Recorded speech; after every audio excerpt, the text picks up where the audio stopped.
Can you believe that day we had in Minnesota? No, I still can't. I can't either. Like, that was insane. Yeah, it really was. I was telling my brother, there's something about him for me personally that's refreshing because he's like authentically unapologetic. Yeah.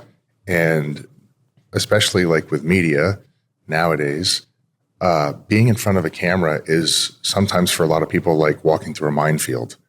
Like, to just be honest and just to say what you're thinking and to say what you're feeling, you're not sure. There's always like this like dark cloud concern that it's going to bother someone. Jesse Ventura does not care. Right. He doesn't care at all. There was something I asked him and his answer was just no.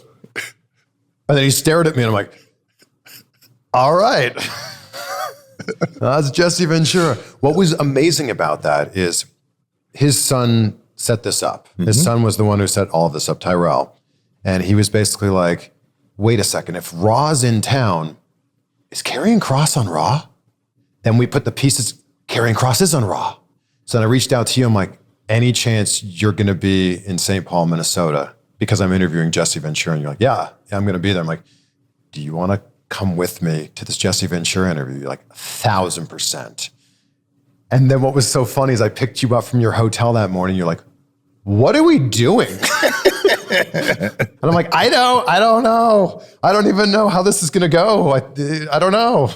Yeah, it was nuts. Tyrell's asked me to do his podcast with Jesse for a really long time now. And hold on. What? Yeah. You're going to be on Jesse Ventura's podcast? I should be. I've been waiting to get the green light for a long time. And I think with the playing field changing and everything, now it's all good. So hopefully, at some point, I promise you one way or the other, I'm going to be doing it. Will this just be an hour of you doing his voice to him? I was concerned he was going to feel like it was patronizing. Like if I had a guy sit in front of me for 2 hours doing me, I'd be like, do you want me to throw you down the stairs? What's going on here? You know what I mean? Like I lost the nerve to do it longer than I did in front of him. But then I also like the little kid in me was like alive and well, like being in front of him. Sure. So I was like, how much of this do you want to hear? And like, he's not, he doesn't use the internet frequently. He makes it very clear he doesn't have a cell phone. Nope. He didn't know who Will Sasso was when I mentioned his name. I don't understand that. I couldn't believe that either. Who's that? Yeah. Is comedian does impression of you? Oh, okay. So when you started doing the voice, I wasn't sure how he would react to it. Me neither. Me neither. I would like to see Will Sasso's old school Steven Seagal impression was one of my favorites. So good. I would want to see, instead of him doing Jesse Ventura with Jesse Ventura, I want to see him to do Steven Seagal interviewing, Jesse Ventura, but all the mannerisms of Seagal. That for me would be like a dream come true. He really respects you because you're a worker. You're in that world with him. So I think that you doing the impression to him, he was just kind of like, this is fun. Like he's smiling. It's one of the few moments in the interview he smiles. Yeah. Yeah. It was cool, man. It was really, really cool. I legit could have talked to him all day. We had a lot of strange things in common, like life path stuff. I'm also the governor of Minnesota. That was the first thing that we had in common. Yeah. No, but bodyguarding celebrities and rock stars and stuff like that. I can't talk too much about it because it was always on NDA stuff. But a lot of people who know me over the last 10, 15 years have known I've done that. I can say I've done that. But there were just certain things and certain issues that he's had with over the course of his wrestling career that he ran into. I've seen similar things as well.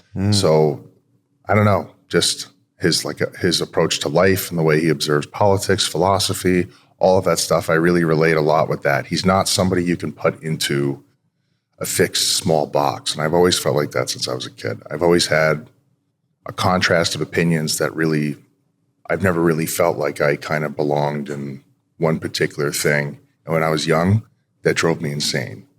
That drove me crazy. Just the social dynamics of everything. I was like, what? But why do we all have to think like this exact particular way? But as I got older, I actually felt relief because I was like, oh, this is all of that is so trivial. And when you're young, it's such a big deal. And I from conversations even that I had with him before that, I don't know. There was a connection there. I wish I could have explored it a little bit more. One of my favorite things about the Jesse Ventura interview is you can see you in the background and you've got the biggest childlike smile on your face. You're like, and there's a screenshot of it, which I think you shared on Twitter. Somebody snapped it. Yeah. And I'm like, I can't believe this is real. I can't believe it either, man. I wish you had been able to have more time with him. And I apologize for that because our interview went a little longer than expected. You had your call time at the arena. So you didn't get a chance to kind of put a button on it and say goodbye. I have, his son gave me his number. I'm going to reach out very soon. So you're going to call a landline is what you're going to do. That's right. A radio. In the Baja. Yeah. Can you say the Baja like him? The Baja. How did you even learn you could do a Jesse Ventura impression? Watching wrestling as a kid. My friends and I would all sit down in front of the TV and we would just do impressions of everybody whenever they were on TV.